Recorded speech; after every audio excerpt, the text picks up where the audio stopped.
안녕하세요, 여러분. Next.js 프로젝트 처음엔 참 좋았는데 시간이 지나면서 점점 커지니까 막 복잡해지죠? 오늘은 바로 그 혼란을 질서로 바꾸는 법. 다시 말해서 결국엔 확장성까지 제대로 챙기는 아키텍처를 어떻게 만들고 활용하는지 그 구체적인 방법을 알아보겠습니다. 아마 이 말, 내 얘긴데 하시는 분들 많을 겁니다. 특히 개발을 막 시작한 분들이라면 누구나 겪는 성장통이죠. 프로젝트 규모가 커질수록 파일은 뒤죽박죽, 기능 하나 추가하려면 대체 어디부터 건드려야 할지 감도 안 오고, 바로 그 골치 아픈 문제를 속 시원하게 해결해 드리려고 오늘 이 설명을 준비했습니다. 자, 그래서 오늘 우리가 함께 걸어갈 길은 이렇습니다. 먼저, 프로젝트 구조화의 중요성을 깨닫고 튼튼한 토대가 될 디자인 패턴을 배울 겁니다.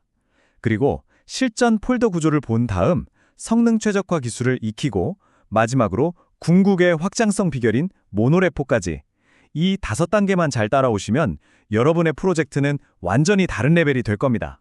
준비되셨죠? 그럼 첫 번째 단계부터 바로 시작해보죠. 프로젝트가 커지면서 우리가 마주하는 가장 무서운 적이 뭘까요? 바로 복잡성이라는 놈입니다. 만약 우리가 처음부터 이 녀석을 잡을 계획을 세우지 않으면 과연 어떤 끔찍한 일들이 벌어질까요? 일단 구조가 엉망이면 이건 그냥 기술적인 빚더미 앉는 거나 마찬가지예요. 성능은 점점 느려지고 버그 하나 잡으려고 하루 종일 헤매게 되죠. 내가 쓴 코드인데 남이 쓴 것처럼 느껴지고요. 근데 진짜 심각한 건 뭔지 아세요? 새로운 팀원이 와서 프로젝트에 적응하는데 무려 40%나 시간이 더 걸린다는 겁니다. 이건 그냥 비효율을 넘어서 프로젝트의 발목을 잡는 수준이죠. 자, 그럼 이 뒤죽박죽 엉킨 실타래를 어떻게 풀어야 할까요? 그 첫 단추는 바로 이미 수많은 똑똑한 개발자들이 다 검증해 놓은 설계 원칙, 바로 디자인 패턴을 이해하는 겁니다. 이게 바로 우리 아키텍처의 뼈대가 되어줄 아주 튼튼한 토대거든요.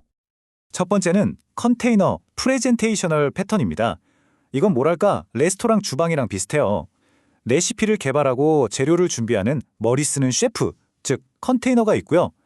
그 레시피대로 예쁘게 플레이팅해서 음식을 내보내는 몸 쓰는 스태프, 즉 프레젠테이셔널이 있는 거죠.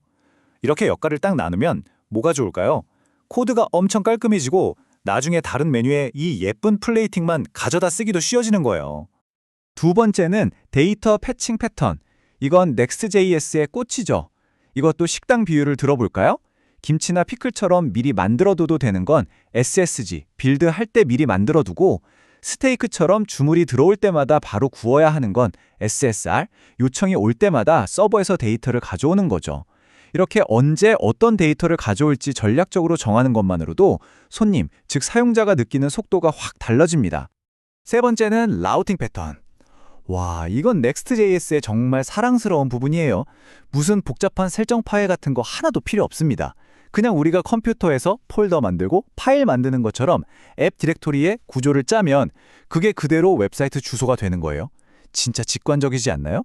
누가 와서 봐도 이 프로젝트는 이런 페이지들로 되어 있구나 하고 바로 알 수 있죠. 네 번째, 상태 관리 패턴입니다. 이런 거 있잖아요. 사용자가 로그인 했는지 안 했는지, 다크모드를 켰는지 껐는지 이런 정보들은 웹사이트 어디에서든 알아야죠. 이런 공공재 같은 데이터를 각 컴포넌트마다 일일이 전달해 주려면 정말 머리 아프거든요. 이걸 주스탠드 같은 전역 상태 관리 도구를 써서 한 곳에서 딱 관리하는 겁니다. 그럼 필요할 때마다 누구든 그냥 가져다 쓰면 되니까 훨씬 편해지죠. 자, 그리고 마지막 5번째, 에러 핸들링 패턴입니다. 우리가 아무리 코드를 완벽하게 짜도 예상치 못한 에러는 언제든 터질 수 있잖아요. 중요한 건 그때 뻥 하고 앱이 죽어버리거나 이상한 에러 메시지가 화면을 뒤덮는 게 아니라는 거예요. 사용자에게는 죄송합니다. 잠시 문제가 생겼어요 하고 친절하게 안내해주면서 앱 자체는 안정성을 유지하는 것. 이게 바로 프로의 디테일이죠. 좋습니다. 이론으로 뼈대를 튼튼하게 세웠으니 이제 진짜 집을 지어볼 시간입니다. 수많은 대규모 프로젝트에서 갈고 닦은 그야말로 실전용 폴더 구조를 지금부터 공개합니다. 이게 바로 여러분 프로젝트의 설계도가 될 거예요. 폴더 구조를 짤 때 개발자들이 정말 많이 헷갈려 하는 게 바로 이 리브랑 유틸스예요. 제가 확실하게 정리해 드릴게요.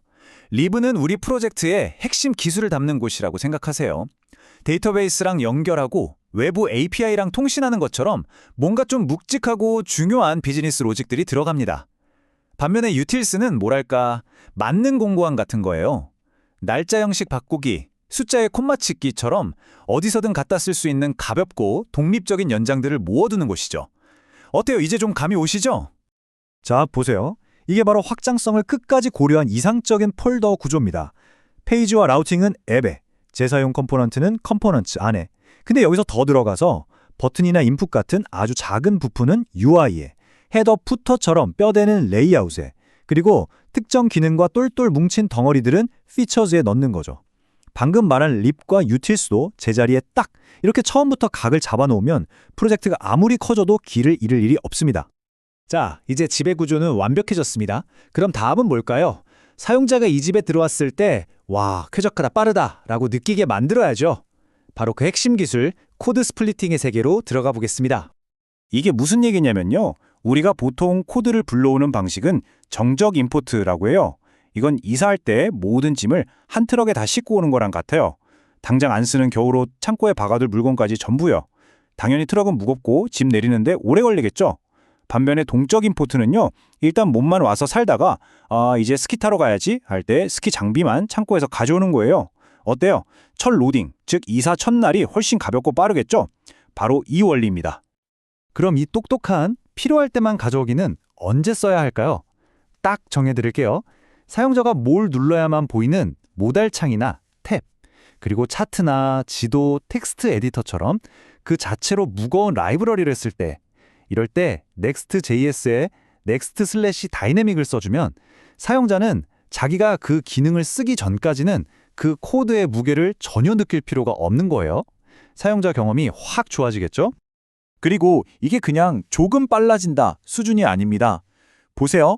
이 코드 스플리팅 같은 지연 로딩 기술을 잘만 쓰면 웹사이트가 처음 딱 뜨는 시간을 최대 50%, 그러니까 절반이나 줄일 수 있다는 연구 결과가 있어요. 요즘처럼 1초도 못 기다리는 시대에 초기 로딩 시간을 절반으로 줄인다는 건 사용자를 붙잡느냐 놓치느냐를 결정하는 정말 어마어마한 차이입니다. 자, 드디어 대망의 마지막 단계입니다. 우리 프로젝트가 이제 하나의 웹사이트가 아니라 여러 개의 서비스로 확장된다고 상상해 보세요.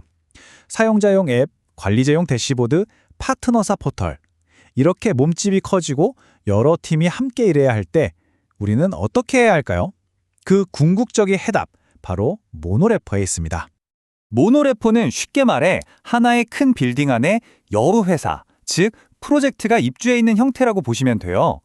앱스라는 층에는 메인 웹사이트라는 회사, 관리자 페이지라는 회사가 각각 자기 사무실을 꾸리고 있고요. 패키지라는 층에는 이 모든 회사가 함께 쓰는 공용 라운지, 회의실, 탕비실 같은 것들이 있는 거죠. 예를 들면 공용 UI 컴포넌트나 설정 파일 같은 것들요. 이 구조의 진짜 마법 같은 점은 바로 코드 재사용성입니다. 생각해보세요.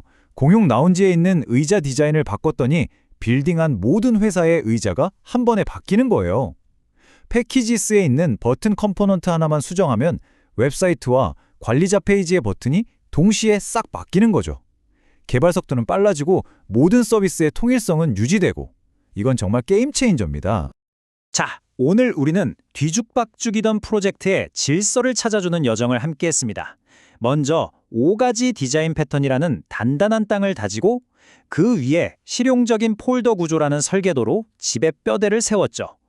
그리고 코드 스플리팅으로 사용자가 쾌적하게 드나들도록 내부를 꾸몄고, 마지막으로 모노레포라는 도시계획을 통해 미래의 옆 건물을 더 지을 수 있는 확장성까지 확보했습니다.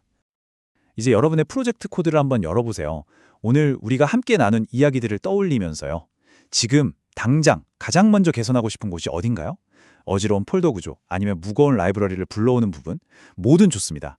그 작은 시작 하나가 여러분의 프로젝트를 완전히 다른 차원으로 이끌어 줄 테니까요. 오늘 이야기는 여기까지입니다. 감사합니다.